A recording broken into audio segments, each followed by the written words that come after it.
O líder do PT na Câmara dos Deputados, Lindbergh Farias, afirmou que o objetivo da bancada governista é reverter 35 votos do PL da dosimetria. André Anelli chegando de volta aqui no nosso 3 em 1. Você já havia prometido o assunto, Anelli. Agora traz pra gente aí qual que tem sido a estratégia governista pensando na volta do recesso parlamentar, hein? Conta pra gente. Bem-vindo de novo.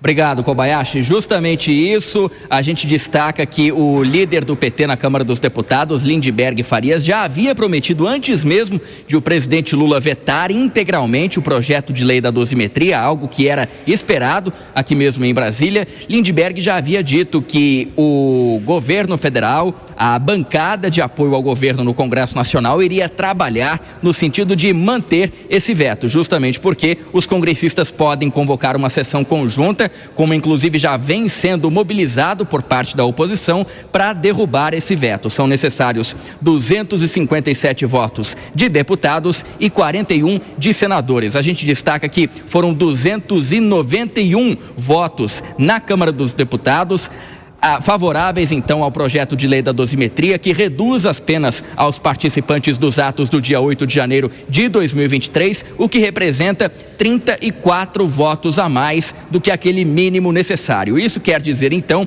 que nas contas de Lindbergh Farias são necessários 35 votos para reverter essa situação e fazer com que o projeto não seja aprovado na Câmara dos Deputados. Sem que isso aconteça, acaba então sendo inviável que o Senado sozinho consiga derrubar esse veto, porque como se trata de um sistema bicameral, é necessário a maioria nas duas casas de forma dividida. A bancada de apoio do presidente Lula tem apostado mais na Câmara dos Deputados, diz que inclusive vai promover conversas com lideranças no sentido de reverter esses votos na sessão conjunta, que ainda não tem data para acontecer. Kobayashi. Anelli, quem também falou sobre isso foi a ministra de Relações Institucionais do governo, a ministra Gleisi Hoffmann. O que ela falou, hein? Foi na mesma linha de Lindbergh Farias, né, Kobayashi? Gleisi Hoffmann, ministra das Relações Institucionais, disse que vai trabalhar juntamente então com o Congresso Nacional, reafirmou o interesse de realizar reuniões com lideranças para reverter esses votos e assim manter a vontade que foi manifestada do presidente Lula durante a cerimônia relativa aos 3 anos dos atos do dia 8 de janeiro de 2023 e que o presidente Lula inclusive expôs ali o seu veto ao projeto de lei da dosimetria. Por outro lado, como eu disse agora há pouco, já existem mobilizações tanto da oposição, principalmente Cabo Gilberto, líder da oposição ao governo na Câmara dos Deputados, já convocando uma sessão conjunta para a derrubada desse e de possíveis outros vetos, e ainda uma manifestação também do relator do projeto na Câmara, o deputado federal Paulinho da Força. A gente trouxe mais cedo esse detalhe aqui no 3 em 1 da Jovem Pan, de que ele também fez críticas ao governo, dizendo que o presidente Lula rasgou a bandeira de paz que havia sido construída por meio do projeto de lei da dosimetria, que de fato teve um parecer com participação de partidos do centro e também da própria oposição, acabou não agradando todo mundo, como já era esperado, mas que era então admitido de certa forma por parte da oposição como uma alternativa àquela anistia ampla, geral e restrita que acabou perdendo força nos últimos meses. Kobayashi. Muito obrigado, André Anelli. Daqui a pouco você volta com outras informações aqui no nosso 3 em 1. Deixa eu chamar aqui o nosso time, Alan Gani. À medida em que a oposição se movimenta e tem esperança de que vá derrubar o veto já ali na primeira oportunidade, na volta do recesso, os governistas, o líder do governo e a ministra das Relações Institucionais têm trabalhado, acreditam que o veto pode ser mantido. Pois é, né? É uma briga boa, não acho que vai ser fácil, também não acho que vai ser assim na primeira semana, também não cravo aqui que o Congresso vai conseguir derrubar o veto, mas eu acho que existe sim uma probabilidade, né? Uma probabilidade boa, não será uma tarefa fácil.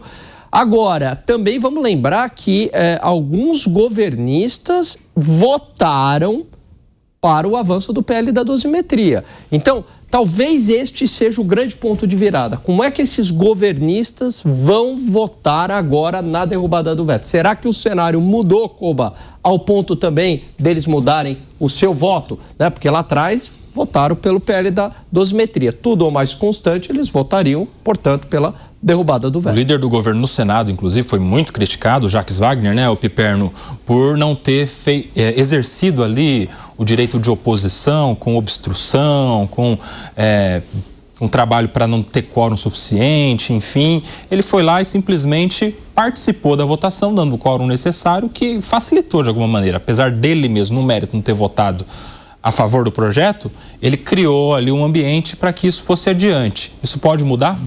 Você tem razão, Koba. Ele saiu muito chamuscado daquela votação. Jacques Wagner é um quadro muito próximo do presidente Lula, quadro histórico do PT, e vive ainda uma situação de indefinição na Bahia. As pesquisas apontam como os dois preferidos aí na corrida do Senado, Rui Costa e Jacques Wagner, mas dificilmente os dois conseguirão ser candidatos, porque o PT da Bahia tem um acordo com o PSD, que também tem 2 senadores hoje e gostaria de manter, pelo menos, a vaga lá do Ângelo Coronel. Então, Jacques Wagner fica um pouco pressionado. Mas, como o Alan lembrou, governistas de fato acabaram, de certa forma, colaborando para a aprovação da dosimetria e certamente eles serão pressionados agora a mudar os seus votos. Não custa lembrar que na Câmara, por exemplo, o governo não tem mais do que 22, 23% aí dos votos de fato fiéis. O resto ele tem que pescar e negociar a cada votação. E aí, Kriegner, você já tinha falado na nossa primeira hora a respeito de alguns parlamentares mais do centro ali, enfim, que poderiam ser os alvos desses grupos, sejam os oposicionistas, sejam os governistas, para tentar puxar cada um para o seu lado. A gente tem, por exemplo, um cenário na ocasião da votação do PL, do União Brasil, por exemplo, que estava desembarcando do governo, expulsando o ministro Celso Sabino do partido por ele ter permanecido no Ministério do Turismo. E de lá para cá o partido deu um cavalo de pau ali, né? Inclusive indicou o sucessor do Celso Sabino no mesmo Ministério do Turismo. Essa manobra que só aqui no Brasil. Como é que você vê? Você acha que, por exemplo, esses parlamentares do União Brasil poderiam mudar de ideia agora e manter o veto? Eu acho que tudo que cai no Congresso, Koba, a gente está aprendendo que cada vez mais virou a praxe, né? Que precisa do meu voto? O que você me dá ao contrário, né? O que você me dá em contrapartida? E vai entrar a fase de negociação. Eu acho que essa é a parte triste da coisa, mas vai entrar. Porque são poucos os projetos que conseguem mobilizar os parlamentares pela causa do projeto. E aí vem de novo a mesma frustração que eu compartilhei na questão que eu e o Piperno a gente debatia no começo, da questão das instituições e do zelo de tudo isso, que é justamente essa questão. Não se diz mais do mérito, né? Só se diz da narrativa. Então a ministra Gleisi traz o ponto dela agora, que vai lutar contra o projeto. Ora, mas o projeto, o PL da dosimetria, não é anistia, não é necessariamente um projeto, claro, tem o seu peso político, mas ele é uma discussão jurídica e ele traz ali a questão da aplicação da dosimetria da pena, da elaboração da dosimetria da pena, que são discussões jurídicas, ou seja, ela está dizendo, nós vamos cancelar isso 100%, não vamos ouvir nenhuma argumentação jurídica, ainda que possa ter sentido ou não, simplesmente pelo nosso posicionamento ideológico. É o papel dela, político, de fazer. Mas no meio disso tudo se perde aquele apreço pela verdade. O que a lei de fato fala, o que deveria acontecer, né? E ficam só essas narrativas brigando. Então eu acho que esses aí do centro, que talvez vão se perder, vão perguntar, o que eu ganho com isso? E aquele que ganhar mais vai votar a favor. E aí pode estar o quê na negociação? Emenda parlamentar, cargos estatais aí na reta final do governo, apoios regionais nos arranjos políticos para as disputas nos estados. O que pode estar nessa negociação toda aí? Tudo que você falou, Koba. Cargos, essas alianças regionais, mas principalmente as emendas, né? Embora o parlamento conseguiu algo extraordinário, né? Que é 60 bilhões de reais em emendas e uma parte com cronograma, né? Já previsto ali, pagamento mensal. Mas talvez consigam ainda mais, né? A gente sabe que o orçamento é uma peça de ficção. E você, claro, pode sempre abrir um crédito extraordinário, algo do tipo, e conseguir mais emendas. Mas a gente sabe que eles são muito suscetíveis às emendas parlamentares. E Perninho?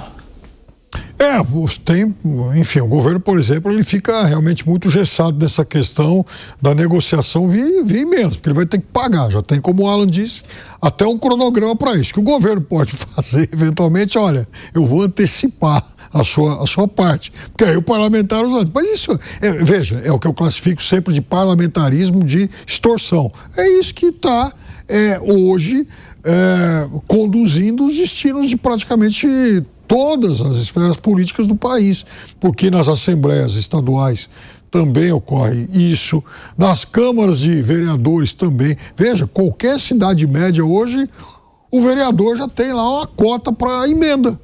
Quer dizer, para enfim, projetos dele, né? Aqui em São Paulo tem emenda, quer dizer, é difícil, né? Agora eu quero uma outra camada desse debate aqui com vocês, eu quero entender mais do mérito, porque a gente está falando sobre o quê? Sobre veto do presidente Lula à dosimetria, ou seja, estou falando redução de pena para todos aqueles condenados lá no 8 de janeiro, inclusive para o ex-presidente Jair Bolsonaro. Quero entender como é que isso pega na população. Vocês acham que chega na população como uma medida do presidente vetar sendo uma injustiça, sendo assim um sentimento de vingança, um sentimento muito punitivista, ou não? Ou a defesa da democracia acima de tudo, quem atentou contra as instituições tem que pagar e tal, cola melhor para fins eleitorais, Gani?